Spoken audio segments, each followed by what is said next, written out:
A dust-choked widow staggers onto the road, newborn twins in her arms, begging a stranger to take them before death does. Most men would ride on, but a quiet rancher lifts all three into his saddle. He builds cradles from scrap, lights a lantern against the gossip, and soon faces a swaggering cousin who claims blood gives him the right to take them back. The law is shaky, the town divided. Will decency hold when false papers and angry riders come pounding at the cabin door? Dust clung to the evening light, turning the prairie road the color of copper. A lone rider, hat pulled low, guided his bay gelding slow toward the ridge. His name was Caleb Merritt, a rancher more known for keeping to himself than for mixing with town. Years of silence and chores had carved his face into something weathered, steady, almost unreadable. That stillness broke when he saw her. A young woman staggered from the ditch, hair tangled with dust, a bundle cradled tight against her chest, another small bundle dragged at her other arm. The sound reached him before the sight fully registered. Thin, wailing cries of newborns. She stumbled to the road and dropped to her knees. "Please," she rasped, voice raw. "Take them. Take my girls before the world does." Caleb dismounted, boots crunching gravel. Up close he saw the truth of her condition. Fever in her eyes, bruises along her cheekbone, dress torn from travel. The infants squirmed weakly, their cries faltering into soft whimpers. He knelt without flourish, resting a calloused hand near the children. "You're hurt." She shook her head hard. "I'm nothing. They cast me out because I bore girls. Said mouths weren't worth feed unless they were sons. I can't walk farther. Please, don't let them die here." The words chilled him deeper than the wind. He had seen cruelty before, men turning away from their own when it suited convenience, but never had it been so stark. "Your kin did this?" he asked quietly. She nodded once, lips pressed tight. "They'll say they want them back if you carry us, but it'll be for pride, not care." Caleb's jaw tightened. He could have asked more. He could have ridden on and told himself the world was already too heavy with other folks' burdens. But the sight of those infants, fists clenching and unclenching against a sky turning purple with dusk, settled the matter. He didn't answer her plea with words.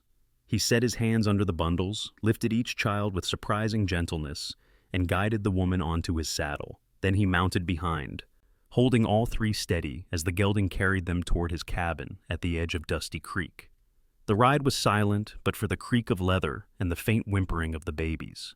By the time they reached his weathered cabin, lantern light was flickering from inside. Caleb swung down, carried the twins in, and set them on a folded quilt near the fire. He helped the woman to a chair, fetched a dipper of water, and set goat's milk to warm on the stove. She tried to speak again, but exhaustion dragged her words into murmurs. Caleb hushed her gently. "Save your strength. You're safe here." Through the night, he worked without complaint. He mixed broth thin and coaxed her to swallow. He fed the infants goat's milk, drop by drop, rocking them in turns while the other cried. He split kindling between shifts, the rhythm of care as steady as fence work. By dawn, both children had quieted, tiny chests rising in sleep. The woman stirred, eyes rimmed red but steadier. She whispered, why would you help?" Caleb shrugged, his voice low. "Because you asked." Silence stretched between them, broken only by the crack of the fire. Later that morning, a knock sounded at the door. Caleb opened it to find Ruth Wheeler, a neighbor older than most, holding a loaf of bread still warm. Her sharp eyes took in the scene, the woman pale but upright, the infants bundled on quilts, Caleb's rough hands smoothing a cradle he'd fashioned from scrap wood in the night. Ruth's gaze softened. "Tongues will wag, but right is right, Caleb Merritt. Don't forget that." He nodded once, more to himself than to her. He already knew the truth. Storms were coming. Kin who cast out might yet return, not for love, but for claim. He looked at the lantern swaying on his porch, light still glowing against the morning, and he braced. The widow slept light, waking at every rustle from the twins. Caleb kept the fire steady, feeding it slow, quiet as a shadow. By morning, the cabin smelled of warmed goat's milk and smoke, the tiny girls swaddled tighter and calmer than the night before. For a moment, peace seemed possible. It didn't last. By mid-afternoon, riders came up the lane, 3 men, dust streaking their coats. Caleb recognized the lead rider before he spoke. Thomas Reddick, the widow's cousin. Swagger carried him where kindness never had. Thought I'd find her here, Reddick drawled, swinging from his horse. His eyes flicked to the cabin, then to the bundles at Caleb's feet. Blood kin, Merritt. You've got what's mine. Caleb stood easy in the doorway, hat pulled low. Ain't nothing in this cabin belongs to you? Reddick's lip curled. She's family. Those babes are Reddick stock. You think the law won't side with blood? Behind him, the two riders shifted, hands resting casual but too near their belts. Caleb didn't flinch. He set one hand on the porch post, voice even. What I know is, you cast her out when she was near death. I found her on the road. No one here is property. The widow stepped weakly into the doorway, one child in her arms. Her voice trembled but held. You left me, Thomas. Left us to die. You don't get to claim us now. Reddick's cheeks burned red. He spit into the dirt. You'll regret defiance. I'll have papers drawn. Judge'll see reason. Caleb's eyes narrowed. Bring your papers. Lantern will be lit when you come. Reddick mounted again, his laugh brittle. Then keep your lamp burning, rancher. I'll be back, with proof and with men. He wheeled his horse, the others following, dust rising in their wake. The yard fell silent but for the creak of the barn door in the wind. The widow sagged against the frame, clutching her child close. Caleb steadied her gently, led her back inside, and shut the door. That evening Ruth Wheeler returned, a basket of bread under her arm. She listened without interrupting, as Caleb told her what had passed. Her weathered face set hard. Reddick's mean as a cornered snake, but mean don't always win, she said. You'll need more than fists when he rides back. Records, witnesses, and folk who'll speak plain. Caleb nodded, the weight pressing deeper on his shoulders. He'd never cared much for law beyond keeping it distant. Now the survival of 3 souls in his cabin might rest on paper and proof. Night fell heavy. Caleb trimmed the lantern and set it on the porch rail, its glow steady against the dark. He walked the fences, not with a herdsman's eye, but with a man measuring what lines must not be crossed. Each step pressed the truth deeper. This wasn't only about 2 infants or a widow too frail to fight. It was about whether decency held ground when bloodline and swagger tried to trample it. He paused at the gate, lantern light stretching across the yard. For the first time, he thought of the crowd that would gather when Reddick returned. Neighbors weighing right against kin, law against decency. And here, dear listener, is where I'll pause to ask you, what would you do if a man rode up claiming blood gave him the right to take children he had already abandoned?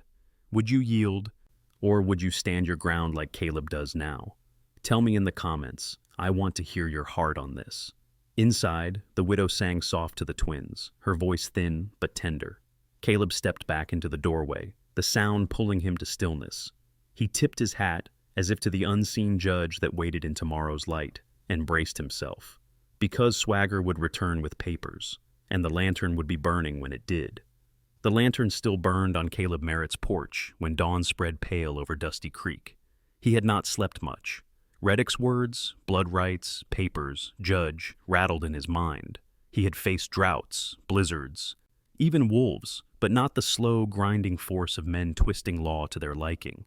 Inside the cabin, the widow stirred broth, thin but warm, her hands steady now that fever had eased.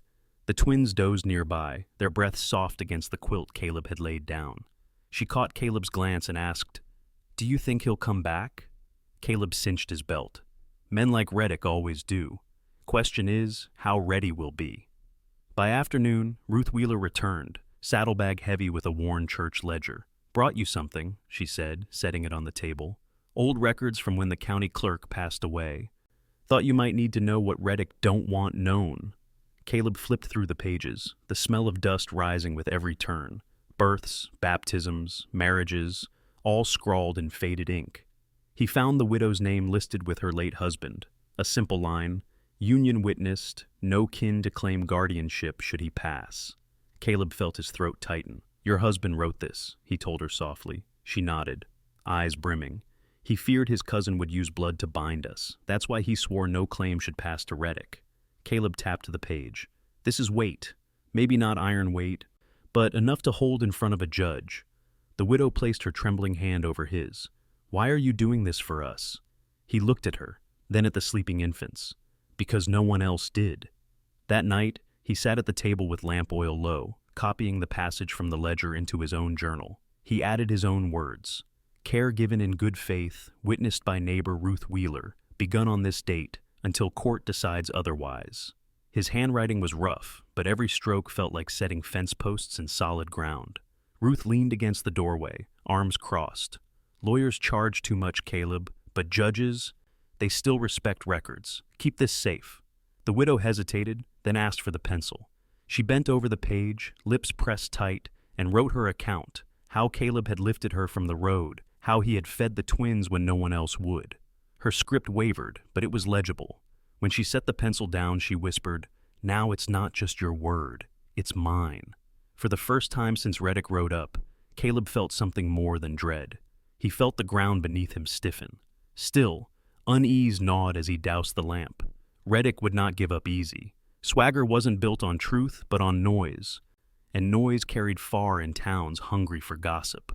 Caleb knew that papers alone might not stop the storm. The next morning, Ruth saddled up again.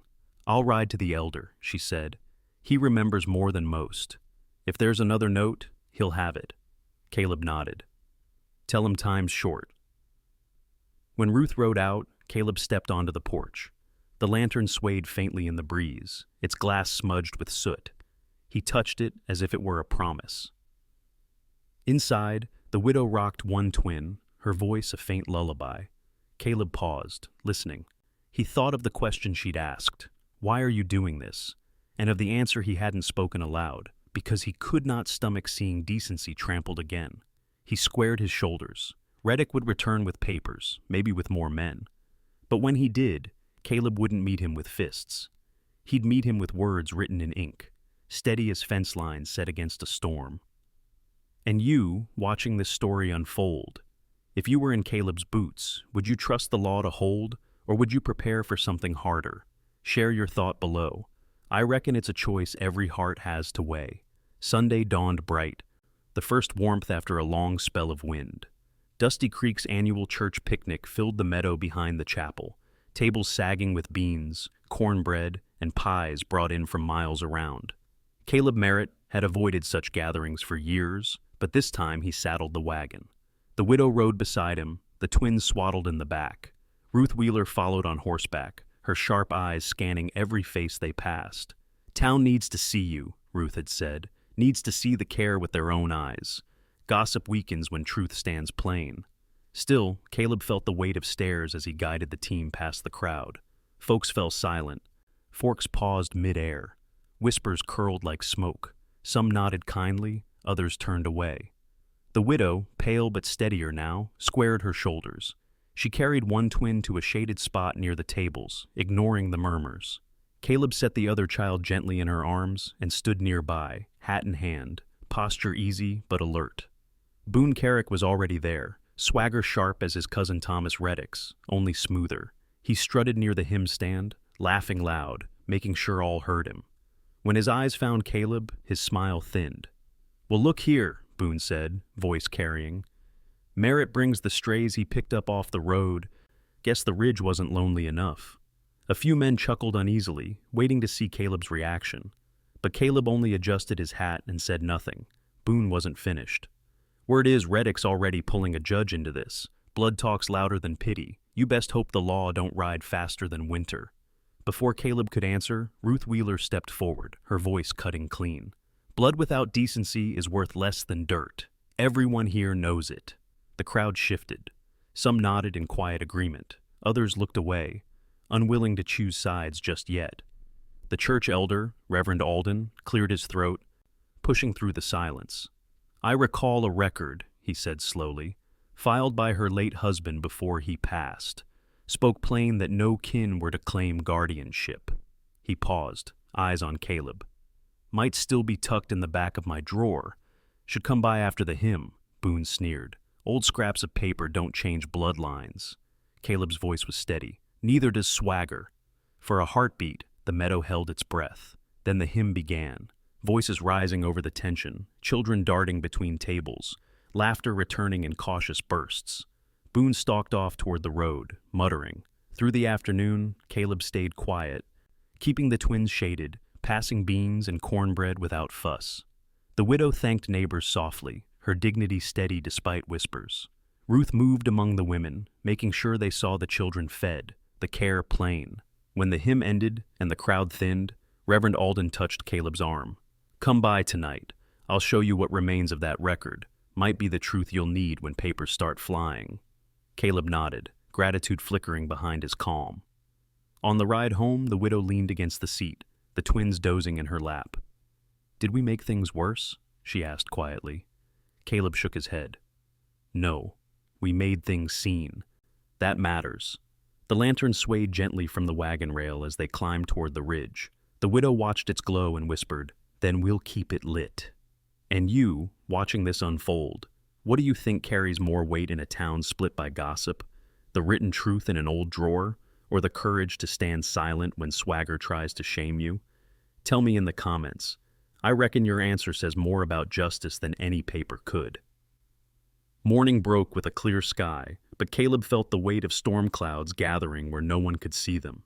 After the picnic, Reverend Alden had kept his word. In the back of a cedar drawer lay a folded slip, yellowed with age, a marriage record for the widow and her late husband, and a note in the husband's own hand. "No kin to claim custody should I die." It was not iron, but it was truth. At Ruth Wheeler's urging, Caleb rode to the county clerk's office. His boots sounded heavy on the worn planks as he laid the affidavit on the desk. His own account of finding the widow abandoned, the care logs copied from his journal, Ruth's sworn signature, and Alden's record. The widow herself, still frail but resolute, signed her name beneath. "Guardianship by consent," Alden called it. The clerk, a tired man with ink-stained fingers, scanned the bundle. "This will hold till a judge rules, gives you standing merit, but know this, men like Reddick don't take kindly to being outflanked on paper." Caleb tipped his hat, voice flat. "I don't aim for kindness, I aim for what's right." By dusk, word had spread. Dusty Creek was a town of quick ears and quicker tongues. Some called it justice. Others muttered that Caleb had overstepped, daring to stand against blood. That evening, as lantern light glowed through the cabin window, trouble rode back. Reddick and Boone Carrick brought 4 men, their laughter sharp as spurs. They dismounted loud, boots thudding up the porch. "Got your scribbles filed, I hear," Reddick jeered, shoving Caleb against the doorframe. "Think a paper makes you father to girls that ain't yours?" The twins cried inside, startled by the noise. Caleb steadied himself, his jaw iron but his voice even. "Paper don't make me anything. Care does, and care's something you never gave." Boone leaned close, sneer thick. "Care won't stand when the law comes knocking. You've stolen kin, Merritt, and the whole town will hear it." Ruth Wheeler appeared from the shadows of the yard, shotgun cradled, but muzzle lowered. "Whole town's already heard, Boone. And they saw who abandoned who." Reddick's face flushed. He lunged again, but Caleb caught his wrist, turned it firm, and shoved him back. Not cruel, not reckless, just enough to hold the doorway. Reddick stumbled, cursing. "You can come with papers," Caleb said, breathing hard, "but you won't come through this door with swagger." For a long moment, the yard rang with silence. Then Boone spat in the dirt. "You'll regret this." They mounted and rode off, dust swirling in the lantern glow. Inside, the widow sat trembling with the twins clutched to her chest. Caleb knelt beside her. "They didn't break through," he said softly. Tears brimmed in her eyes. "But they'll twist it, Caleb. They'll say you struck him, that you're a danger." He looked away, the truth stinging. Maybe so. But better a man be called dangerous for holding a line than coward for letting it be crossed. That night, Caleb sat awake by the fire, the affidavit safe in a tin box under the floorboard. The lantern flickered on the porch, steady against the dark. And you, listening now, what would you have done in Caleb's boots? Would you have met force with silence, or risked being branded a fighter just to keep the line unbroken? Share your thoughts. These are the choices that build or break a man's name. The next morning, Caleb knew something had shifted. The Carricks hadn't come only to jeer. They had come to bait him, and by laying hands on Reddick, even with restraint, he had given them a thread they could tug before the law. It didn't take long. By noon, Deputy Hale rode up the ridge with 2 town men at his side. He was not a cruel man, but he was a man who bent under pressure. His voice carried apology as he swung down from the saddle. "Caleb Merritt," Hale said, hat in hand. I've got to take you in. Charge is disturbing the peace. Says you struck Thomas Reddick without cause. The widow stepped into the doorway, color draining from her face. That's a lie. He shoved first. You saw. Hale lifted a hand. Ma'am, I don't doubt it. But the complaint's filed. Judge'll sort it, not me. Caleb looked at her, then at the twins fussing in Ruth Wheeler's arms. He felt the sting of injustice, but not surprise. He'd lived long enough to know that truth often walked slower than accusation. All right, Hale, Caleb said evenly. I'll ride in peaceable. They tied his hands loosely, almost with shame, and led him down the road. Dusty Creek's main street quieted as they brought him through. Shop doors cracked open. Children pointed. Men muttered. Caleb kept his head high, boots steady, refusing to let the shame bite deeper than it had to. They placed him in the one-room jail, iron-barred window letting in a shaft of sun. The cell smelled of dust and paper, ledgers stacked high on the sheriff's desk. Caleb sat on the cot, breathing slow. Hours passed. He thought of the lantern back at the cabin, still burning against nightfall. He pictured the widow's face, drawn but determined, and the way she had signed her name on the affidavit. He thought of the twins' cries. How small yet insistent they sounded. Toward evening, the door opened. Ruth Wheeler stepped in, her gait firm, a satchel on her shoulder. She pressed a folded paper and a plain Bible through the bars. You keep these close, she said. Scripture for your heart, statute for your mind. You wrote the law down once. Write it again if you must. Patience wins more trails than spurs. Caleb nodded, taking both. How are they? Safe, Ruth said.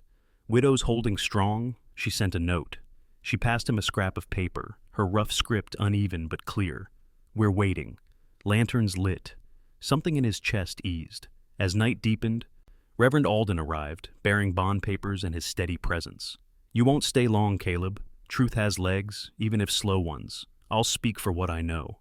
Caleb managed a faint smile. Appreciate that, Reverend. When the door closed again, he lay back on the cot, turning the compass Pearl had given him in his hand. North always steady, even when men weren't. He traced the statute lines Ruth had copied for him, mouthing each word.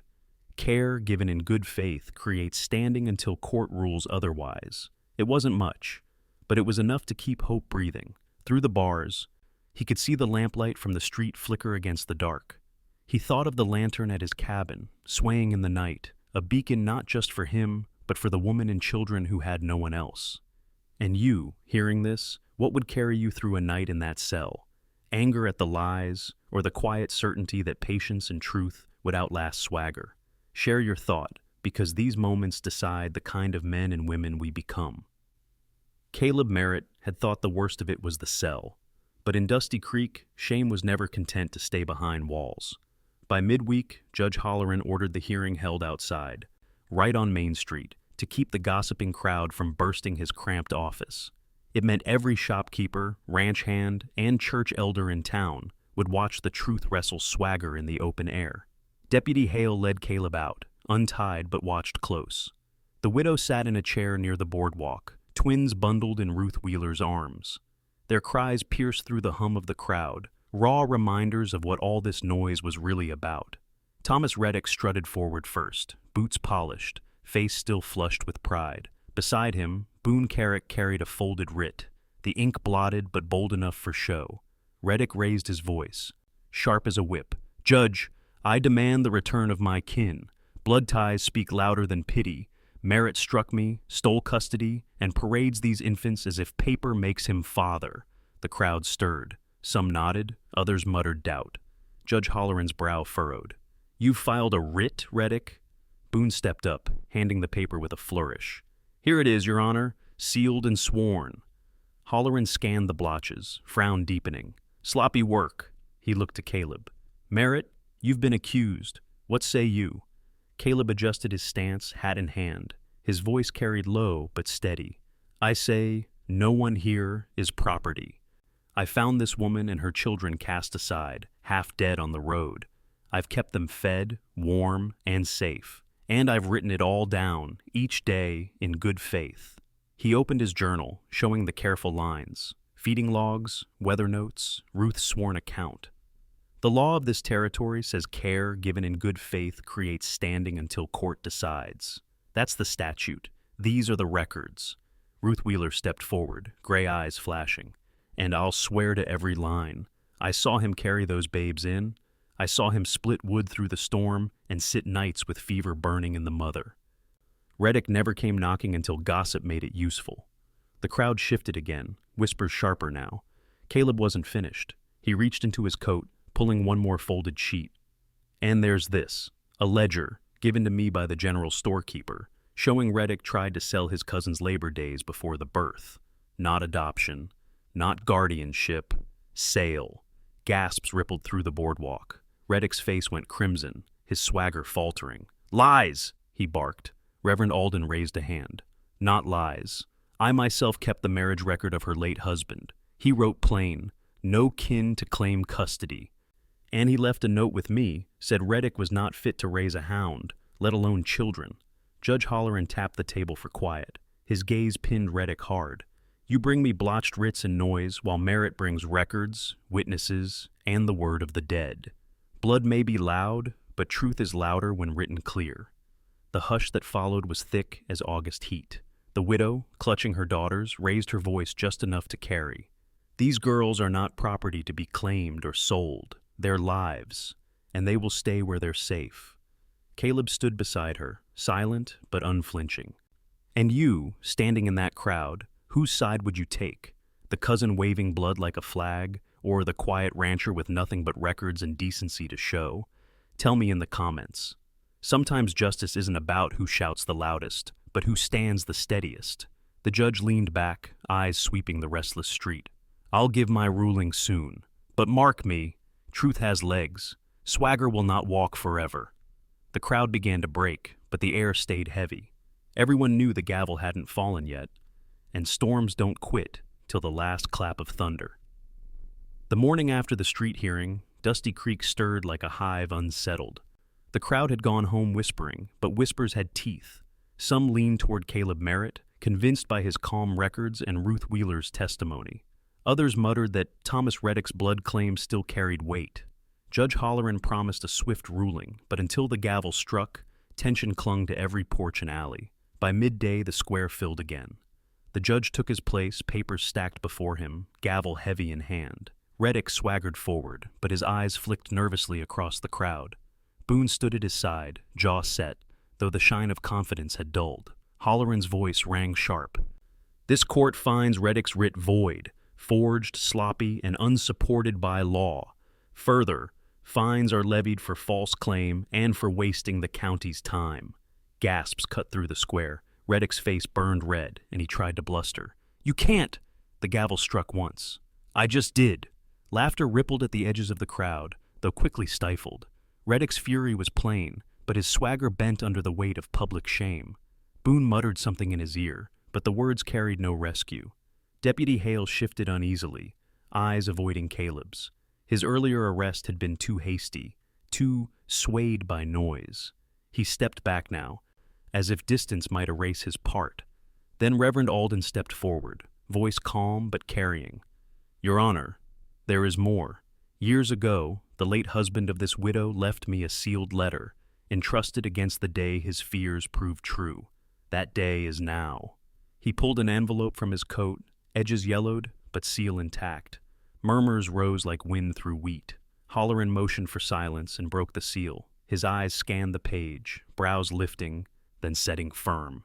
He read aloud, If I die, let it be known I place guardianship of my children with their mother, or failing her, any man who stands beside her by choice and decency. Not with my cousin Thomas, who I know will seek profit where care is needed. The words struck like iron on an anvil. The widow pressed her hands to her mouth, tears welling. Caleb felt the weight of every eye turn his way. Reddick staggered forward. Lies! Forgery! But the judge held the letter high. The handwriting is verified. The seal bears my mark, placed years back. This is valid, binding, and final. The square went still. Even Boone's shoulders slumped, the last of his fight draining. Reddick broke then, blaming Boone, shouting at the deputy, sputtering excuses. But it was noise without anchor. A rider from the larger county, summoned by Holleran, stepped forward to confirm. No guardianship had ever been granted, no claim held on record. The truth stood plain. The widow rose, voice trembling but clear. Then let it be done. These children stay where they are safe. The judge nodded solemnly. So ruled. The crowd slowly dispersed, some relieved, others bitter, but none able to deny what they'd witnessed. Reddick mounted and rode out with Boone, jeers following in their wake. Dust trailed them like a shroud. Caleb exhaled for the first time in days. He glanced at the widow, who met his gaze through tears. Ruth Wheeler stood steady beside them, hand light on the twins' cradle. Justice had spoken, but Caleb knew justice didn't end a story. It only cleared the way for the next chapter. And you, listening here, what do you make of a man's last words carrying more weight than a cousin's living swagger? Do you trust paper and seal, or the daily proof of care?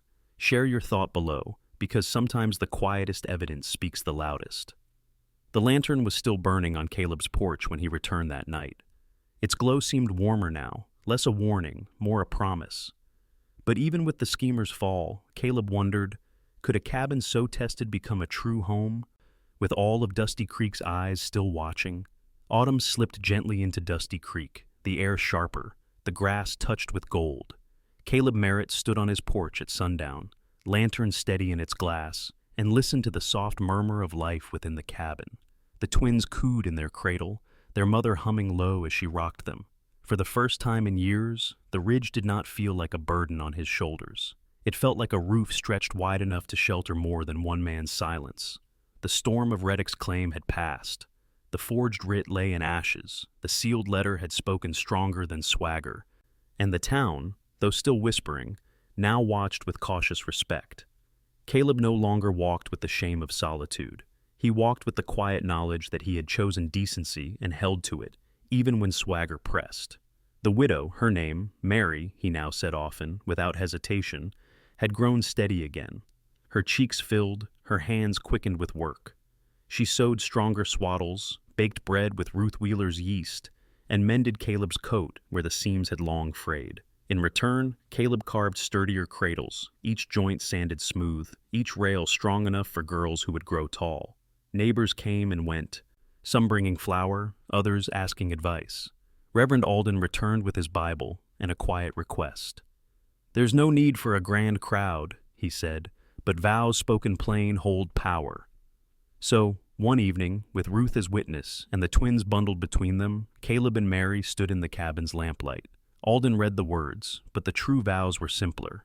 Caleb promised to keep the lantern burning no matter the storm. Mary promised to keep her hands steady, her voice firm, no matter the gossip. They sealed it not with rings or show, but with the work they had already begun. Afterward, Ruth smiled through tears. "Took a storm and a schemer to show the rest of us what home can look like." Mary placed the quilt she had stitched, the one with the star at its center, over the cradle. "It isn't fancy," she whispered, "but it's ours." Caleb looked down at the girls, tiny fists curled, and felt a weight lift he hadn't realized still pressed on him. For years, he had carried silence like a shield. Now, he carried something heavier, but gentler, responsibility freely chosen. That night, he stepped outside. The lantern swayed in the cool breeze, light spilling across the yard. He thought of every choice that had led here. The road where he found Mary, the affidavit scratched in ink, the gavel striking against swagger. He realized the real victory wasn't in the judge's ruling or the cousin's disgrace. It was in the simple truth that no one had run. They had stayed. And staying, that was the love story. He turned back toward the cabin, where Mary's voice hummed again, where the twins shifted softly in their sleep. The ridge, once silent, now pulsed with a rhythm of belonging. And you, listening to their story, what do you think makes a true vow? Is it words spoken before neighbors, or the daily choice to stay when storms hit hard? Tell me in the comments. And if you believe in stories where mercy, courage, and quiet decency still matter, share this one with someone who needs to hear it. That way, we keep the lantern burning together. Caleb blew out his breath, steady as the wind across the prairie. Tomorrow would bring chores, feedings, and likely more whispers from town. But for the first time, tomorrow felt less like a burden and more like a gift. The lantern glowed on the porch, warm and sure, a promise of second chances, stronger than blood, louder than swagger, brighter than fear.